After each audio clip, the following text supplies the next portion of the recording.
Hi, hello, welcome to Narayan IAS. This is Karthik Moni. I'm here for daily news analysis for 7th February 2024.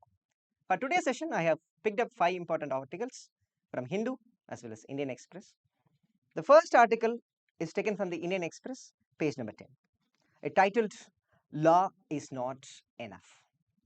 This article is related to the recent legislation on public examination to deter the malpractices.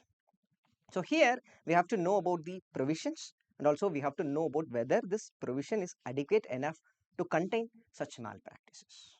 Moving ahead, the second article is taken from Hindu, page number 6, titled Union Government Reins on Financial Transfers to States. So here we want to know about the constitutional provisions and also we have to know about the extent of devolution which is there for finance to the states. Moving ahead, we are going to discuss the article from Hindu, page number 8, understanding the delimitation exercise. So here also the constitutional provisions are very important for the exam point of view and also we have to know about the practical challenges when it comes to the delimitation. Those two aspects are very important, right? And next article is taken from Hindu, page number 10, and it is about India Middle East Economic Corridor. So in this article, we are going to discuss the factual details about the corridor and we are going to relate the same with the exam point of view. So how we can expect the question from this particular article that we are going to discuss. And finally, we are having another article from Hindu, page number 13, India to see $67 billion in energy investments in next 5 to 6 years. So here we are going to discuss about the India's upcoming commitment to ensure the energy self-sufficiency, right? And finally, we are going to discuss 5 preliminary practice question and 1 more mains practice question. So please watch the session till the end of the discussion. Coming to the first article, we are going to discuss the article, the law is not enough. This article is related to the recent bill introduced by the union government to curb the malpractices in public service examination. Yes, it is a welcome sign. So exam point of view also it is very important. We can expect some questions from this recent bill, right? So exam point of view, like we can expect some questions related to the critical analysis of this particular legislation. So how far this particular legislation will help the government to curb such malpractices in public service examination. Such questions are possible in the upcoming examination. So for that we have to know about the analysis. So we have to know about how to analyze this particular legislation. For that we have to know about the provisions or basic details about the bill. So in this discussion also we are going to discuss the provisions and also the analysis related to this legislation, right? So syllabus point of view, in the prelims examination it comes under public policy. Mains examination it can be covered under GS paper 2 under measures related to the governance. We also had a previous year question in 2015 related to the Whistleblower Protection Act 2011. So in that year the government came up with the amendments. So the question is related to the particular amendment. So whenever there is an introduction of any legislation, there is a possibility that the UPSC can ask some questions on those legislation. So that's why we are discussing this article. Coming to the context, the Public Examination Prevention of Unfair Means Bill 2024 was introduced by the Union government recently. So this Monday, the Union government introduced this bill and it was there in the Lok Sabha, right? This legislature is introduced to enhance the fairness in the examination, enhance the transparency in the examination. In this aspect, this legislation will help to secure the credibility of the younger generation on public service examinations. So this is the objective of the legislation. So this is the context of this article. From this context, we are going to discuss the provisions and the analysis. So moving ahead, we are having the provisions. So here I have highlighted the three sections of this legislation. So one is section 3 that talks about the unfair practices, and section 2K that talks about the examination that are covered under this legislation, that is examinations, and finally section 9, 10 and 11 that talks about the categorization of the offense and the punishment. So exam point of view, we don't want to remember all those sections. If you are able to recollect those numbers, those sections, that's fine. Even if it is not a problem. Try to know about these three. These three are very important. So first aspect about what constitute the unfair practices, or what constitute or what can be considered as malpractice, and second aspect, which examination are all included in this legislation, and finally we are going to discuss the punishments, right? So first, unfair practices. So here the section 3 talks about the unfair practices. So in the legislation itself, around 15 activities are categorized as unfair means in the public service examination. So around 15 activities are categorized. So here it can be categorized under three aspects: unfair means in examination, unfair means in selection, and cheat for monetary gains. In the first aspect, that is unfair means, are malpractices in the examination, which means leaking the question paper, right? Tampering the answer sheet and tampering the OMR sheet, and also providing assistance to the candidates. So these are the areas listed under the unfair means in the examination. So leaking the question paper, tampering the answer sheets or OMR, or assisting or giving solutions to the students. The second aspect, unfair means in the selection. So there is a possibility that the manipulation in the documents, there is a possibility of manipulating the final merit list. Those things are possible. These two comes under the second section. And finally, there is a possibility of conducting fake examination for the monetary. This is also possible. So the way it is categorized, the way the unfair practices are categorized are comprehensive in nature in the legislation. So this is the first aspect. Second aspect is the public examination. So the section 2K talks about the public examination. So here it defines that public examination is any examination conducted by the public examination authority. It is open-ended. If any examination conducted by the public examination authority, those examination will be regulated under this particular legislation, right? So here, like, it includes the public examination authority includes UPSC, SSC and RRB, IBPS and National Testing Agency. So RRB, Railway Recruitment Board, IBPS, it is for banking, and NTA for engineering and medical entrance. So the exams conducted by these agencies will comes under this legislation, right? Apart from that, like the exams conducted by the offices of recruitment of all the ministries and departments. So the legislation not only limited only to those 5 agencies. Apart from that, if any office which conducts examination for recruiting any staffs under any ministries or department also comes under this legislation. And apart from that, there is one more provision that the central government can add any agencies in the future also. There is a provision. By introducing the notification, the central government can also add any public examination agency into this legislation. So this is about the examinations. So next important aspect is punishment. So first we are going to discuss about the section 9, which talks about the nature of the crime, and then section 10 and 11 talks about the punishment. So here we have to know about, or we have to know the difference between the general punishment and also punishment and also for the candidates, right? So all the offences are categorized as cognizable, which means arrest can be possible without warrants, and non-bailable, which means we can't sort bail as a right, and finally non-compoundable, which means compromise is not possible. So this is about the nature of the offence. And punishment for unfair means and offences, general, like they'll give 3 to 5 years of imprisonment along with the fine.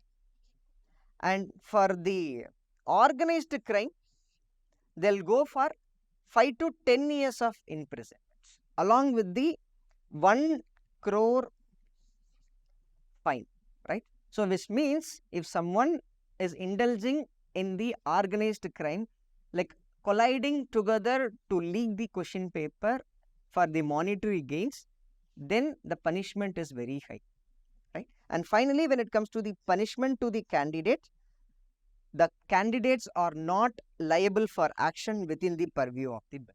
So this is very important. We have to know that exam point of view also it is very important. Candidates are not liable for any punishment under this provision.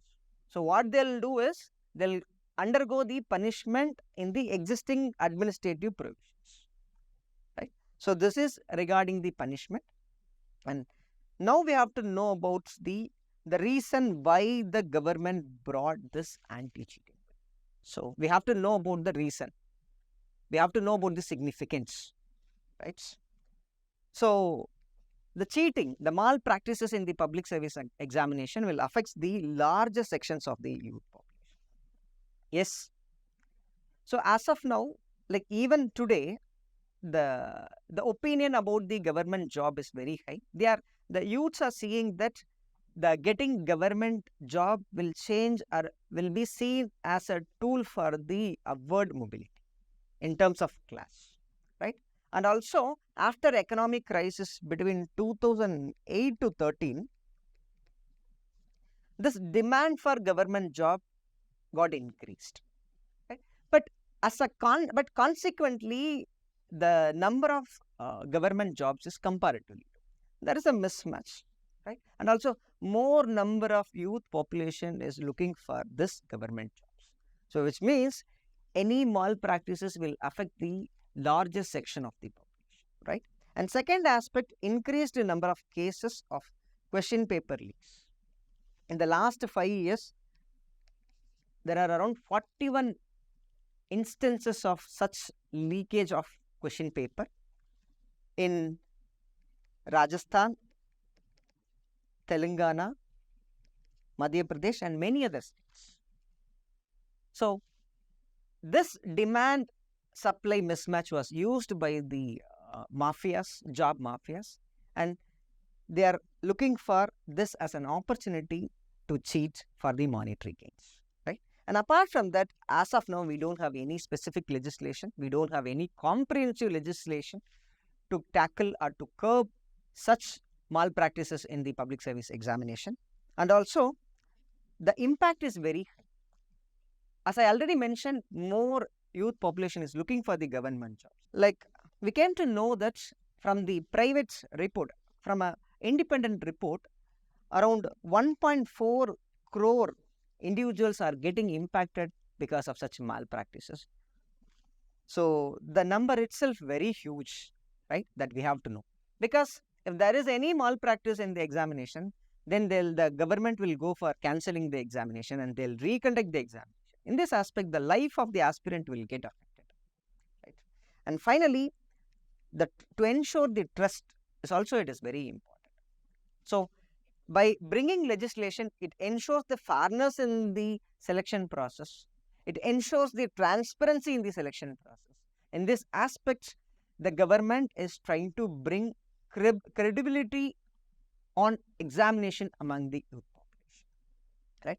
And finally, this legislation that was introduced by the union government can be seen as a model law for the states to enact their own law for state level public service examinations. So these are some of the significance or need to bring such anti-cheating bill, right? Now we are going to do the critical evaluation. So exam point of view, this part is very important, so please pay attention. So first dimension is about the definition of the unfair means. Yes, the definition is comprehensive. So we know that it was categorized and around 15 items are included in the list. So one, the unfair practices in the examination and also in the selection and also in the cheating for the monetary gains. So it was comprehensively designed and it is comprehensively listed, right? And one point to note here is that this list has to be updated periodically, because the nature of the exam is also changing day by day. Like we are moving from the pen and paper based examination to digital examination, and also selection procedures for many other officers are also different. So in this aspect, the updation of such unfair mean practices has to be updated in a periodic manner. So this is very important. So this is the first aspect we want to evaluate, and second aspect is about the public examination. So definition of the public examination is also comprehensive in nature. It includes most of the examinations, even though it listed only 5 premier examination agencies. It gave a scope to include more agencies into the picture. In this aspect, it is comprehensive, right? But the problem is that like the implementation aspect is very important. Even though the definitional point of view, bringing more examination, like we should have the robust guidelines to implement such provisions, then only this becomes effective. So this is the second aspect we want to evaluate. And third aspect is punishment. The stringent punishment was proposed in this legislation. Yes, it is advisable.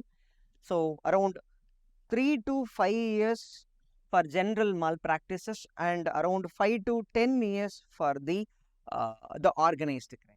And apart from that, we are having the fine provisions also. So stringent provisions will act as a deterrent mechanism to curb such malpractices. This is also a very good provisions.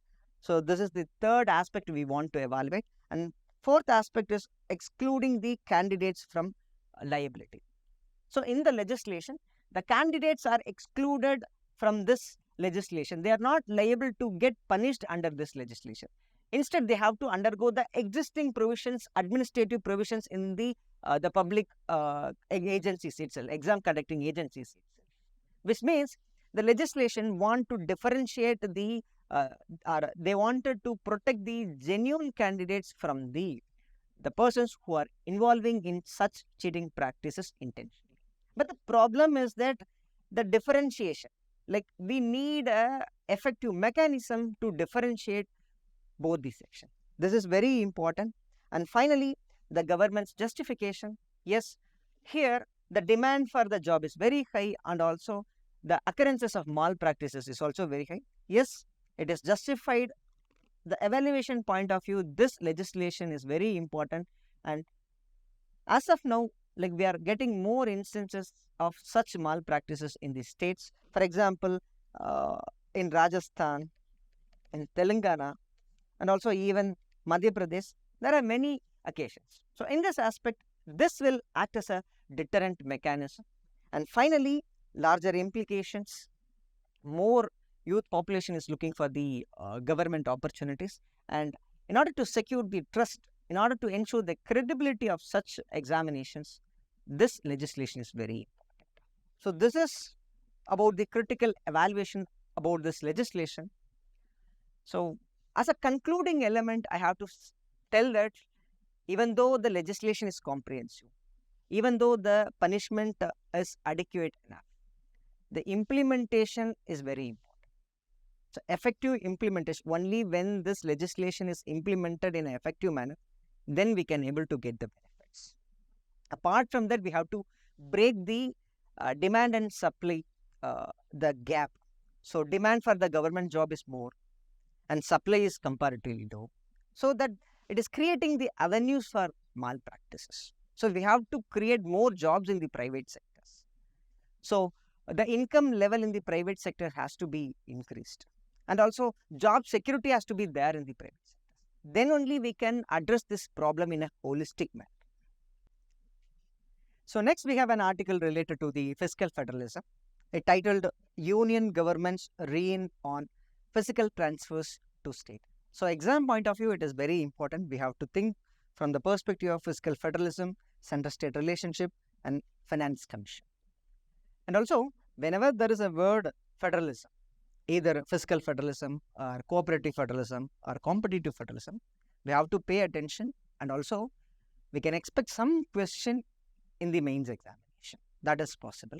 We also had some series of questions in the previous year. In 2021, there was a question related to 14th Finance Commission, and in 2018, there was a question related to the terms of reference, and in 2013 also there was a question related to the 13th Finance Commission.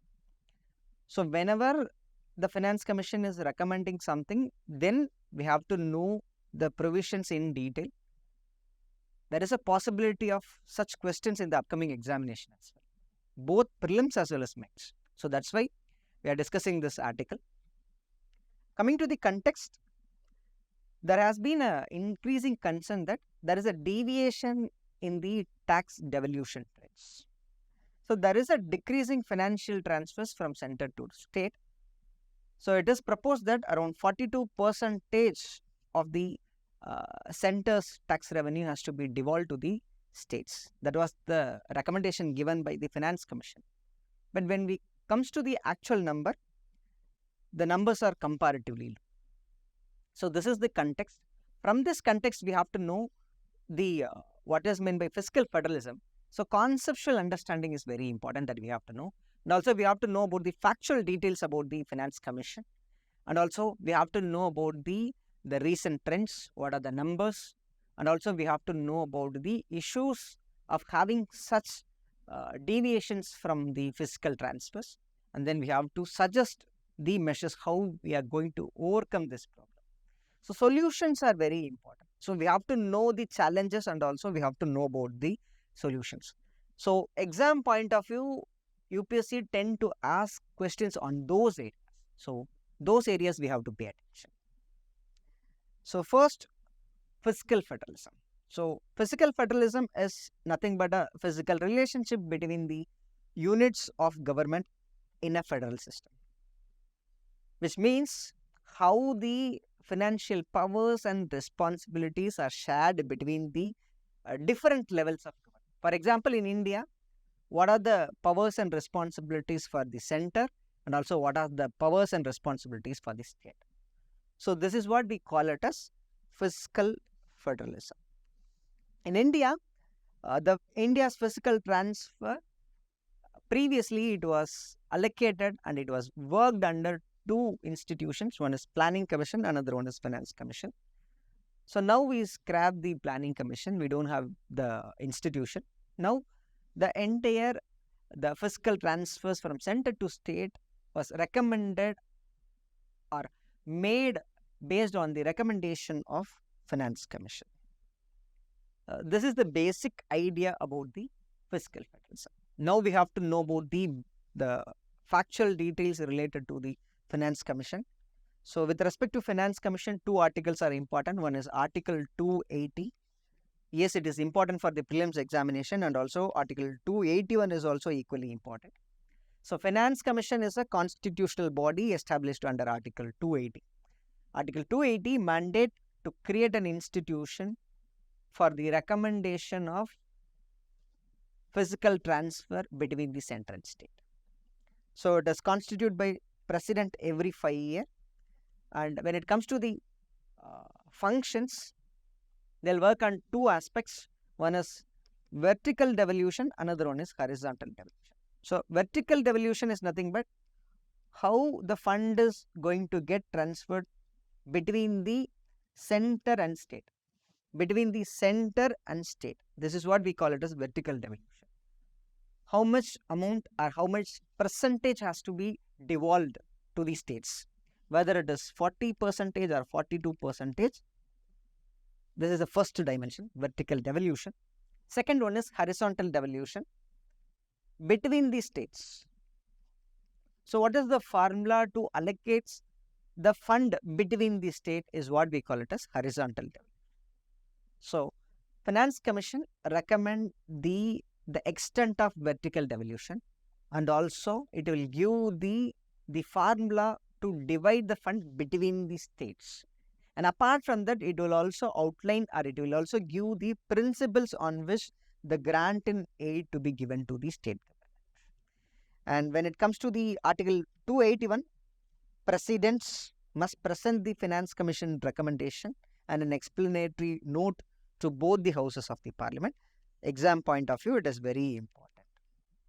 Right? Two articles, 280 and 281. President will constitute and President will present the report, and also three functions: horizontal devolution, vertical devolution, and principles to give the grants. So these are the details that we have to know from the Finance Commission. Then trends, recent trends. So recently we are facing some trouble. There is a deviation or discrepancy between what was recommended by the Finance Commission and what is happening actually, right? So around 42% has to be devolved. The union tax revenue has to be devolved to the states. That was the recommendation given by the Finance Commission, right? But when it comes to the actual number, only 35% was devolved in 2015-16. In 2015-16 itself, the percentage is low. So there is a difference of 7%. But now, 2023-24, it is only 30%, which means there is a difference of 12%.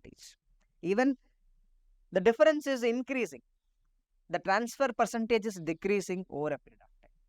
So it is a problematic trend, which means the physical space available for the state is reducing, or it is getting reduced over a period of time.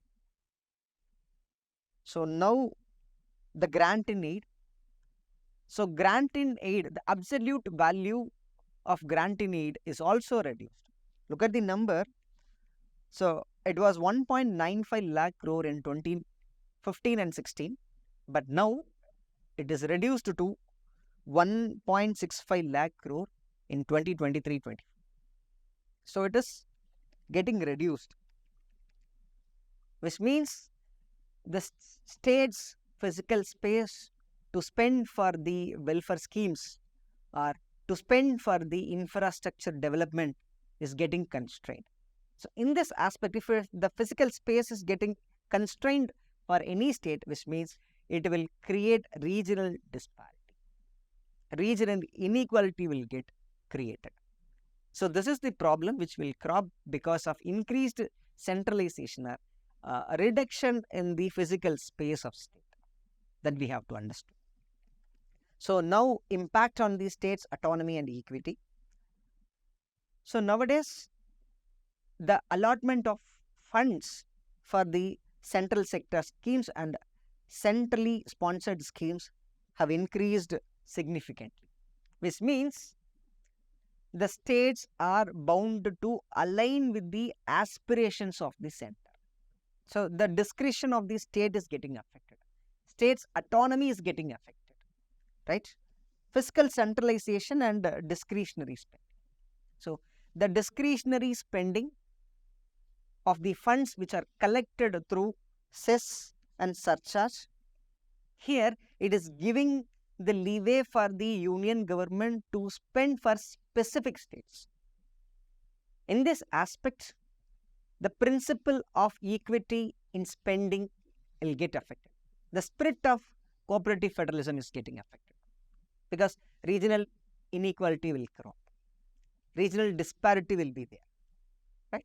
So these are the problems or consequent problem created because of the recent trends. So now we have to know about the ways in which we can address this problem. So first aspect, promoting the equity-oriented intergovernmental transfers. So it is nothing but if there is an income inequality in any state, then if the income inequality is more in any state, then those states have to get more resources, right? So this is what we call it as equity-bound tax devolution. So this should be there. And also rationalization of the taxing measures. As of now, the union government is creating new avenues to exclude revenue from the divisible pool by creating cess, by creating surcharge. Those different tools has to be removed and tax rationalization has to be there. In this aspect, the more fund will be available for the states. Then incorporation of human developmental index. Yes, we are having some parameters such as area, physical distance, physical discipline, population. So we are having many parameters suggested by the Finance Commission for the horizontal devolution of funds between the states. So now what we have to do is, we have to suggest parameters like human developmental index.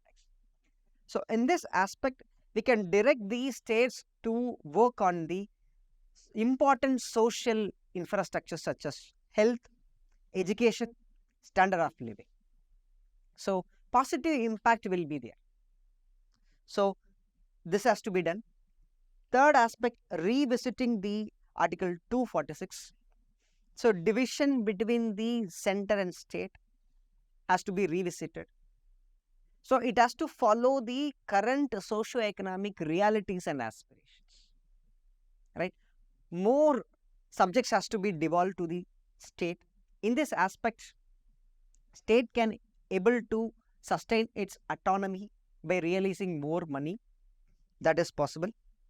And also applying the subsidiary principle, which means strengthening the grassroots level. The levels which are nearer to the people has to be strengthened. Yes, local self-government has to be strengthened at the first level, and state has to be strengthened in terms of financial aspects. So applying the subsidiary principles.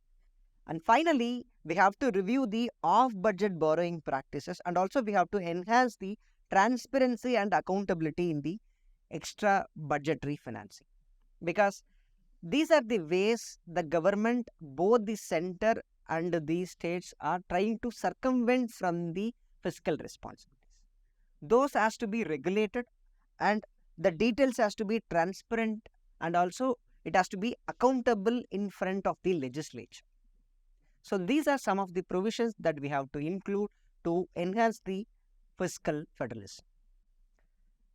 So next we are going to discuss an article related to the delimitation. Exam point of view, it is very important. We can expect question related to the concept of delimitation, and also we can also expect question related to the factual details related to the delimitation commission, and also we have to know about the historical background. And most importantly, we have to relate the principle of federalism to the delimitation, because when it comes to the delimitation, there are two conflicting values. One is democracy, another one is federalism.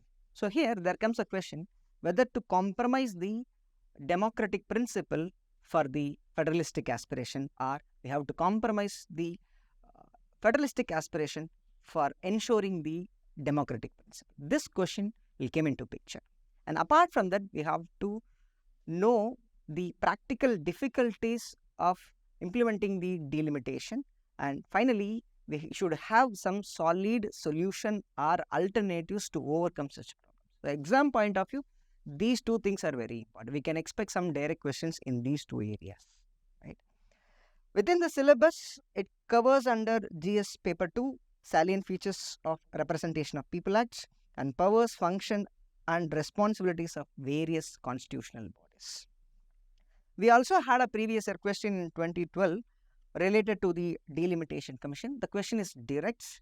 They had given some statements, factual statements related to the delimitation commission, and they wanted us to find the correct statements. So we can also expect some similar direct question in the upcoming examination in the prelims, and also analytical based mains question is also possible in the upcoming examination. Coming to the context for this topic has to be taken from two important provisions from the Indian Constitution. One is Article 81 and another one is 84th Amendment. According to the Article 81, the composition of the Lok Sabha should represent the change in the population. So this is the mandate given by the Article 81. And with respect to the Article 84, that is Amendment 84 of Indian Constitution, it frozen the number of seats in the Lok Sabha and state legislature till 2026. So there is no change till 2026. So these are the two provisions in the Indian Constitution from where we have to find the context. And now the delimitation of a constituencies for the Lok Sabha and state legislative assemblies has to be carried out based on the census that was carried after 2026. So even now the 2021 census was getting delayed because of the COVID pandemic. There is a possibility that it will be conducted after 2026. So it is a time to think about the problems and practical challenges and difficulties in implementing the delimitation. So this is the context of this article. From this context, we have to know about what is meant by delimitation, what are the provisions related to the delimitation commission, and also the constitutional aspects and other practical difficulties and solutions that we have to know. So what is delimitation? It is the process of fixing the number of seats. Process of fixing the number of seats, 1. Boundaries for territorial constituencies, 2. For the Lok Sabha and legislative assemblies. So two functions. First one in fixing the seats of Lok Sabha and state legislature, and second one dividing the state based on the different territorial constituencies. Two aspirations. And second thing is that determining these seats to be reserved for the scheduled caste and scheduled tribes. And Article 82 and 170 is the basis for the delimitation, right? As per this Article 82, after each census, there is a mandate that the seats in the Lok Sabha has to be readjusted. Each state, the constituencies, territorial constituencies in each state has to be readjusted based on the previous census. That is the mandate given by the Article 82, and 170 is for the state legislature. Right? These are the two constitutional provisions for delimitation. Now we have to know about the delimitation commission. First, appointment. So the appointment of the delimitation commission will be done by the president in concurrence with the Election Commission of India. Right? When it comes to the composition, retired Supreme Court judge will be there, Chief Election Commissioner will be there, and State Election Commissioner will be there. And function, we already mentioned 3 functions. First one is fixing the number of seats, and second one is readjusting the territorial constituencies, 2. And third one is reserving the seats for scheduled caste and scheduled tribes. So these are the 3 functions of delimitation commission. So now we have to know the constitutional provisions. So first aspect is one citizen, one vote, one value, which means every citizen should have the equal representation in the government, which means it is the rule or it is the government by the people. So this is the fundamental idea behind the democracy. India is a democratic country. So here we have to ensure the democratic principles. So as of now, the number of seats in the parliament is fixed in nature. So it has not changed after every 10 years because it was frozen. The number of seats in the parliament was frozen by the 84th Amendment. But the population is changing.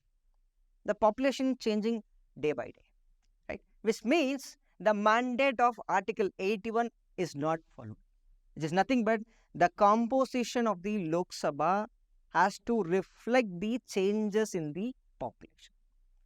So this is not implemented because the seats were frozen and still we are relying on 1971 census for calculating the number of seats, right? Only we are readjusting the boundaries. In 2000, like we readjusted the constitutional boundaries, the boundaries of the constitution. The divisions of territorial constituencies within the state got readjusted, not the number of seats. So this is the constitutional provision behind the delimitation. So now we have to know about the issues. So there are two options before us. One is redistributing the existing seats among the states, so redistributing the 543 within ourselves, and second, increasing the total number of states. In both the cases, there is a negative impact for those states which took active measures to control the population, because the population growth in India after 1971 is uneven in nature. So in central India, the population growth is very high when compared to the southern states. Southern states took active measures to control the population. So as of now, if we are allocating the seats based on the population, then it will negatively impact the southern states. Not only the southern states, it also affects the smaller northern states such as Punjab, Himachal Pradesh, and Uttarakhand, and also the northeastern states. So this is the problem, which means we are punishing these states for taking active efforts to curb the population. So the solution, we have to trade off between either the democratic aspirations or the federal aspirations. So now we have to know about the solution. So possible alternative is capping the number of seats in the Lok Sabha. That is one aspect. And instead what we can do, we can increase the number of seats in the state legislature assembly. So the number of MLAs that we can increase. So these can be a possible alternatives, capping the seats in the Lok Sabha and doing or increasing the number of seats or increasing the number of MLAs in the state legislature. That is one possibility. And second aspect, what we have to do is, and most importantly, strengthening the democracy at the local level, so that the representation will be there, people's participation will be there. So enhancing the democratic principle is also possible. So in here, prioritizing the federal aspirations and highlighting or improving or strengthening the democratic values at the ground level. This can be a possible alternative to overcome the problem of delimitation. Next, we are going to discuss an article related to India, Middle East, Europe Economic Corridor. So exam point of view, it is very important. We can expect some questions related to the corridor, and there is another initiative, Partnership for Global Infrastructure and Investment and Blue Dot Network. So we can expect some prelims question in all these three initiatives. There is a possibility. So from the syllabus point of view, we can relate it to the current events of international importance in prelims, and mains we can relate or we can use this point as one of the India's commitment to enhance the economic integration of different regions, right? So moving ahead, we are going to discuss the previous year question. In 2018, there was a question related to the connectivity between the regions. So the question is related to the Ashgabat agreements. So similar questions are also possible in this article. So we can expect some questions on this line in the upcoming examination. So moving to the context part, in February, the Ministry of External Affairs is going to conduct a annual Russiana dialogue, right? In this meeting, we invited the Greek Prime Minister as a chief guest. So seeing this opportunity, India is looking for to revive the discussion related to the India, Middle East, Europe corridor projects. So Russiana dialogue, it was started in 2016. Yes, it is an annual meeting, and it was conducted by Ministry of External Affairs along with Observer Research Foundation, right? It is a forum to enhance the discussion between the governments. So this idea we have to know. So apart from that, IMEC point of view, we have to know that. So it was launched in September 9, 2023. So this this economic corridor project was launched during the G20 summits, which was happened in New Delhi in 2023. And also the nations committed that the proceedings or advancements or commitment towards this project will be held subsequently. But this was delayed because of the Israel-Hamas conflict. Right now, India is seeing this Rassiana dialogue as an opportunity to advance this discussion. So this is the context of this article. From this context, we have to know about the basic details about the corridor, and also we have to know about the other two initiatives, the Partnership for Infrastructure and Investment and Blue Dot Network. Right. So first, India, Middle East, Europe Economic Corridor. So as I already mentioned, it is a proposed economic corridor with railroad, ship-to-rail network and road transport routes. Yes, it was launched in September 9, 2023 during the G20 New Delhi Summit. So this corridor is having two different parts. So one is Eastern Corridor, another one is Northern Corridor. So Eastern Corridor is to connect the India with the Gulf region, and the second part, that is Northern Corridor, is to connect the Gulf to the Europe. So we have to know about the two different components. The eastern component will be connected by the maritime route, and the northern component will be connected by both rail and road route and along with the maritime routes. Right?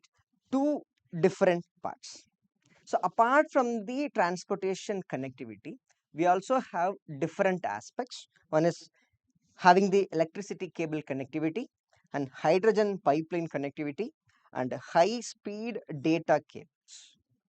So it is not only the transportation network or connectivity network. Apart from that, we are having the pipeline project, and also we are having the projects related to the electricity transportation and the hydrogen transportation. Right? Coming to the signatories, as of now, there are 8 signatories.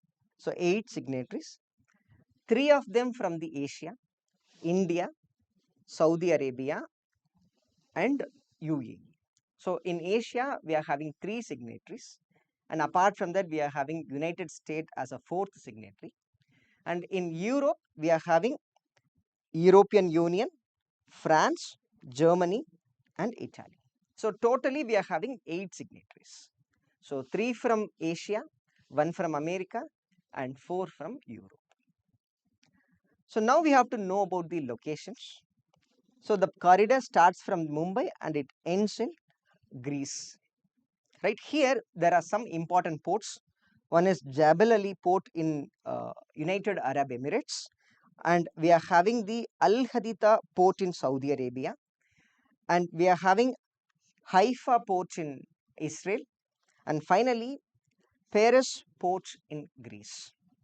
So Mumbai ports and Jebel Ali ports, Al Haditha ports and Haifa ports and Paris ports in Greece. So these are the locations, exam point of view, we have to know. And apart from that, we have to know that this corridor used to pass through UAE, Saudi Arabia and Jordan and Israel. So these are the countries in which this corridor passed through. So exam point of view, the places in news point of view, we have to know these things. Moving ahead, we are going to discuss Partnership for Global Infrastructure and Investment. It is a collaborative effort started by the G7 countries. So basically, the objective of this initiative to increase the funding to the developing countries for infrastructure projects, to fund infrastructure projects in developing nations. These two words are very important: G7 nations, developing countries, and to fund infrastructure projects. 1, 2, 3, right? So second aspect, this India, Middle East, Europe corridor is also the part of this Partnership for Global Infrastructure and Investments. So which means India is also part of this, or India is also getting benefited because of this initiative.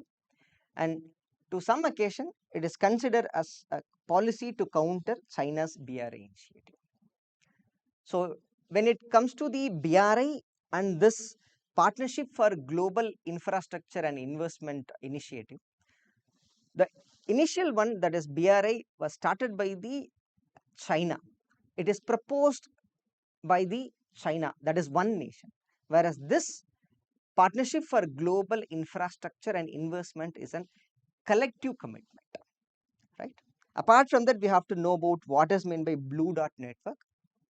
It is founded in 2019 by United States, Japan, and Australia. So the objective of this initiative is also to support investment in high quality infrastructure projects around the world. So difference between these two, the Partnership for Global Infrastructure and Investment and Blue Dot Network. So here it is for the developing nations, whereas here it is mentioned as world, and especially it is concentrating more on Indo-Pacific region. And also here it is by the G7 nations. Here it is put forward by the United States, Japan, and Australia. So India is getting benefited of these two projects also. So India is also getting benefited. India is also associated with the Blue Dot Network. So exam point of view, we have to know that fact as well. So next we have an article related to the Union government's commitment on energy sector. So recently the government announced that it is committed to invest $67 billion regarding the energy sufficiency for India for the upcoming years. So exam point of view, it is very important. So any article or any issues related to the energy is very important, because energy is related to environment and also the economical aspirations. Without self-sufficiency in energy, we can't ensure the economic development, and also without ensuring the cleaner fuel, it is not possible to ensure the environmental aspirations, right? So whenever there is an article with related to energy, then we have to pay attention. So this article, exam point of view, it is very relevant. So we have to think from the perspective of India's energy resources, energy basket as a whole, and also the dynamics within the basket.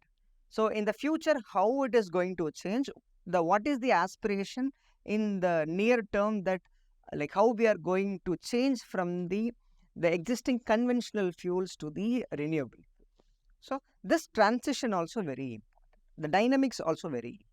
And apart from that, we have to think from the perspective of renewable energy separately.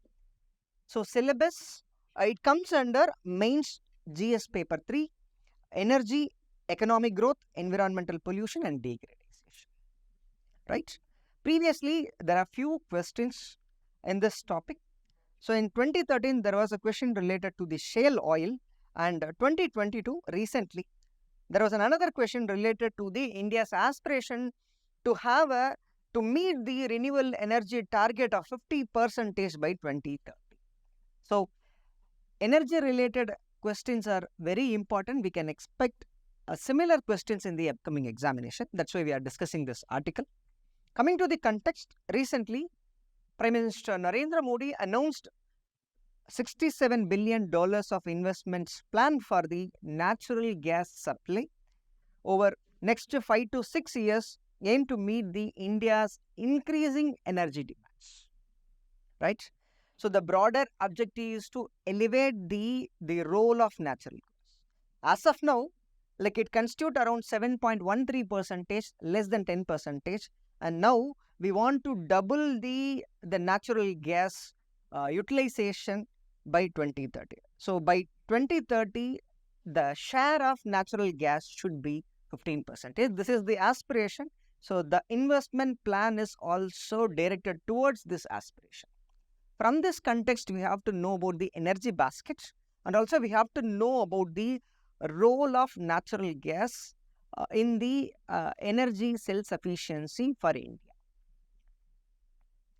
So energy sector, India's energy sector.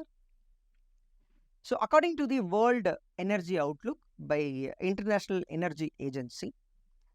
India is the third largest country in terms of energy consumption after China and United States. So India is an aspirational country. The economy of the country is growing more. So demand for the energy is also increasing. As of now, we are the third largest country in terms of energy consumption. And this share will change by 2050.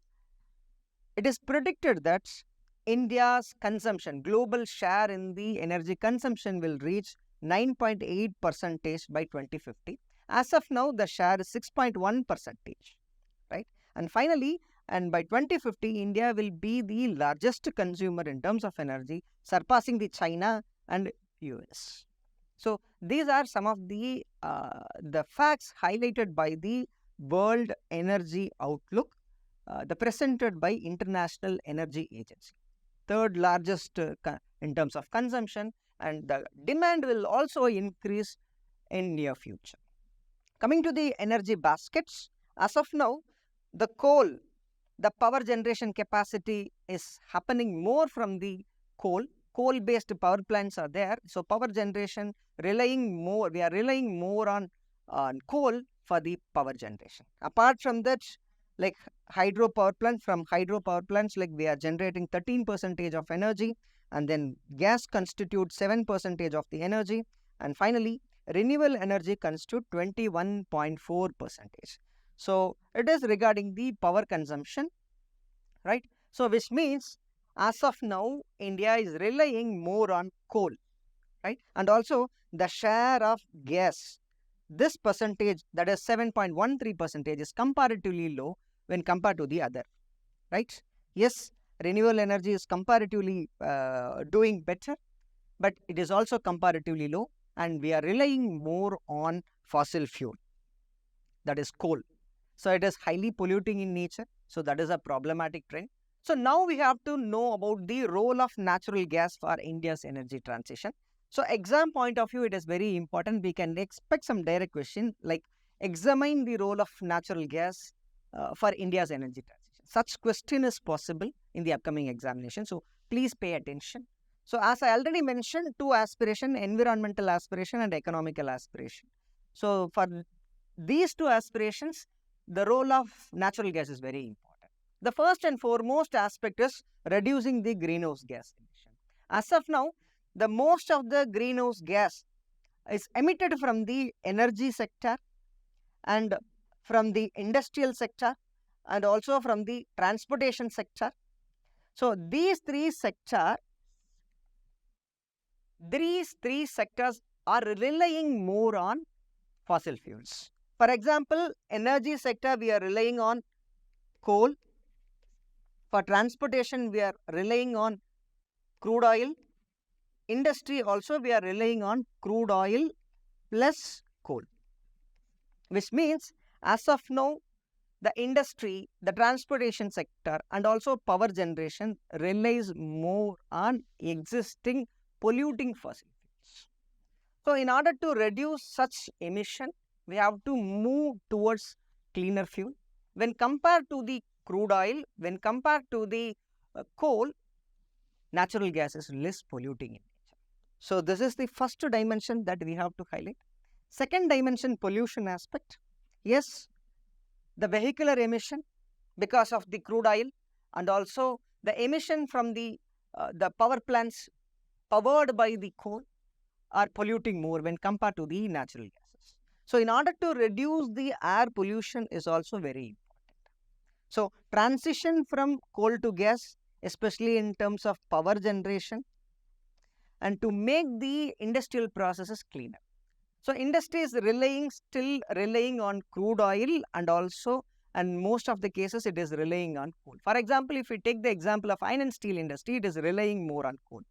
So in order to make the industrial process cleaner, this natural gas is very important.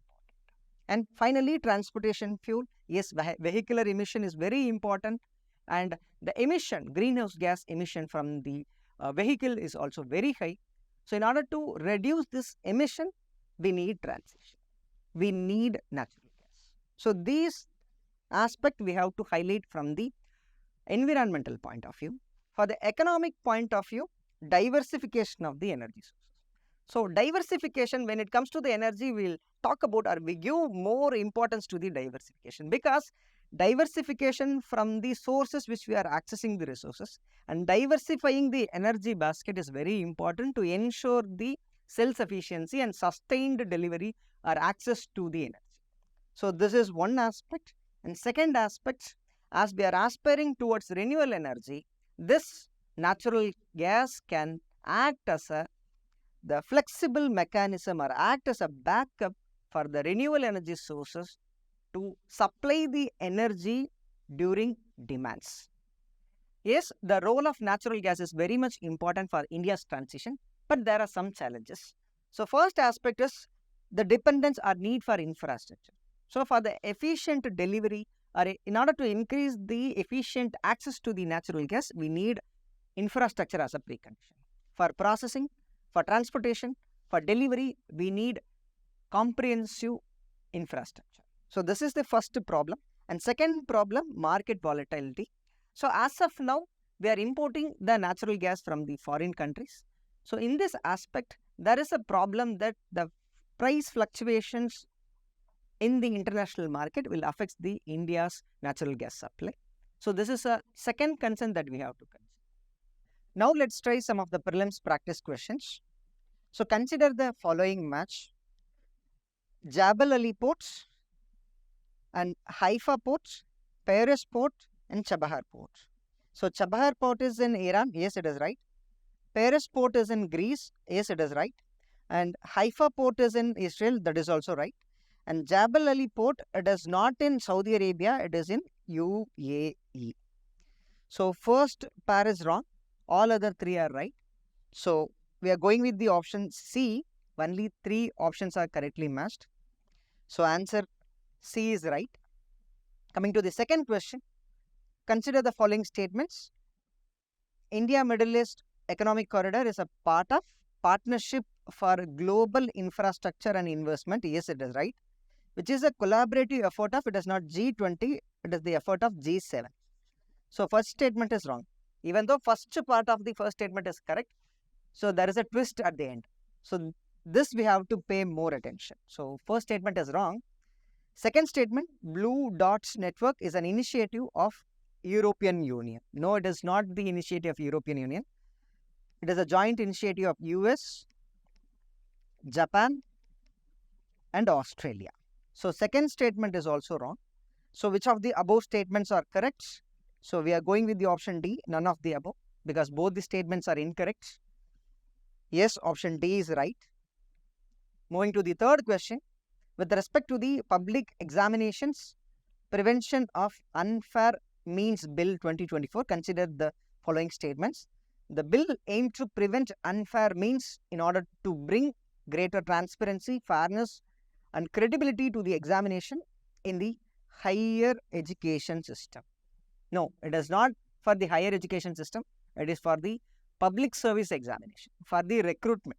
It is not for the education, it is for the recruitment.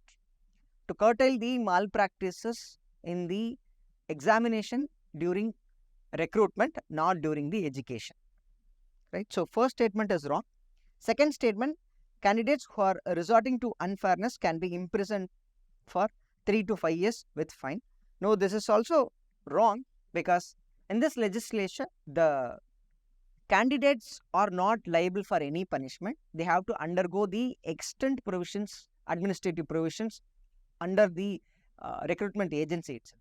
So, there is no provision in this legislation for candidates. So, second statement is also wrong. So, here we want to mark the correct statement. So, both the statements are wrong. So, we are going with the option Delhi. Yes, answer Delhi is right. So, fourth question, arrange the following energy sources in the descending order. So, high to low. So, we know that coal is the highest contribution. It is occupying the most part in the energy basket, India's energy basket. The lesser one is gas. In between, we are having solar, we are having the hydroelectric power, and also we are having the wind power, right? So, So 1, then 3, then 4, and then 2, and then 5. So we are going with the option A, that is 1, 3, 4, and 5. So coal is 1, solar is 3, and hydro is 4, and wind is 2, and gas is 5. So we are going with the option A. Yes, answer A is the correct option. Coming to the last prelims question, consider the following statements regarding the delimitation exercise in India. The allocation of seats in Lok Sabha to the states is based on 1971 census. Seats is based on 1971 census, whereas readjustment of the territorial constituencies is based on the 2001 census. Yes, both the parts are correct. First statement is correct. The term delimitation commission is not mentioned in the constitution. Yes, the statement is also correct. Even though we are inferring or we are getting power or we are taking the mandate to have the delimitation commission from Article 82 or 170, there is no mention about the word delimitation. So second statement is also correct. Third statement, Chief Election Commissioner of India is the ex officio member of delimitation commission. Yes, it's logical and it is correct. Third statement is also correct. So we have to mark the correct statements. All three are right. We are going with the option C. Yes, answer C is correct. Now let's try one mains practice question. Evaluate the impacts of union government's fiscal transfer policies on the principles of fiscal federalism and center-state relationship. So impacts. So directive is evaluation. So we have to evaluate the impacts of federalistic physical transfer policies of the central government. That is the first dimension. Second dimension, analyze the potential challenges and suggest measures. So second, we have to analyze the challenges and we have to suggest the measures. Right? It is a three-part question. So try to give equal weightage to all three parts.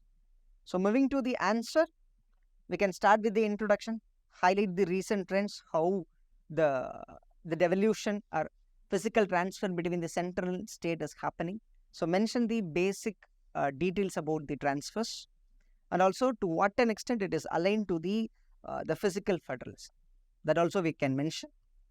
And trends, so just try to project the discrepancies between the finance commission recommendation and the actual practice. Yes, there is a deviation from the recommendation, so that we can mention. And also we have to analyze the impact of the reduced grant in aid and also increased allocation under centrally sponsored schemes, which means conditions will be there.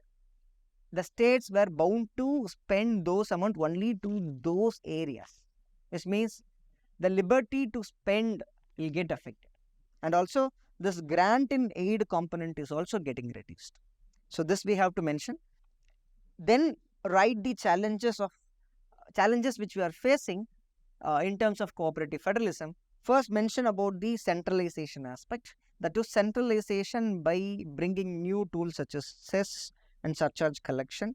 And also we have to mention how these tools affects the equity among the states. And also we have to highlight how the discretionary expenditure made by the union government will affect will induce the regional disparity.